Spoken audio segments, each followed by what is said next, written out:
Writing persuasive message is our next topic. As with any other type of message, we should go through 3 steps: planning, writing, and completing. Just to quickly repeat, planning phase includes analyzing the situation, gathering information, selecting the media, and organizing the message. In this phase, you need to decide on purpose of the message, to get to know about your audience as much as possible, which communication channel is the most appropriate to use. Is it social media, email, in person, or some other? Organize your message, deciding on direct or indirect approach, having in mind audience focus, limited scope, level of knowledge, expectations, etc. In order to enhance your credibility, use simple language, find common ground, identify sources, be objective and fair, show good intentions, and try to avoid hard selling and keep your ethical standards high.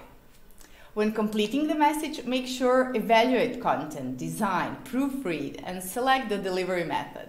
Okay, this was kind of yesterday's news. Now let's see what are main points of strategies for persuasive business messages. Frame argument by AIDA, balance logic and emotions, reinforce your position, and anticipate objections. First possible approach is AIDA, which is an acronym for attention, interest, desire, and action. It is ideal for indirect approach, but has its limitations, which are that it is essentially talks at audiences, not with them. It focuses on one-time events, not long-term relationships. Framing your argument by this strategy means that in first phase, you're trying to get people's attention to your message among all the other messages clamoring for their attention. Second phase is interest, in which you should provide concise information points that pay off the promise you made to get their attention as you build a case that you can meet their individual need. Third phase is D, which stands for desire, and which should move prospects from "I'm interested" to "I want this" by continuing to show how your solution will benefit them by removing any doubts.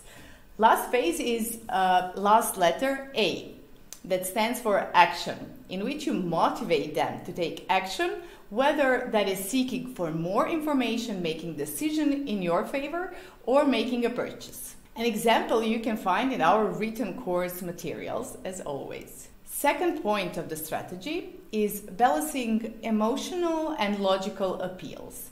Emotional appeals are about feeling, sympathies, and needs, while logical appeals are about analogy, induction, and deduction. Through your choice of words, images, and supporting details, you can adjust these emotional-logical ratio in every message. An example also you can find in our written course materials.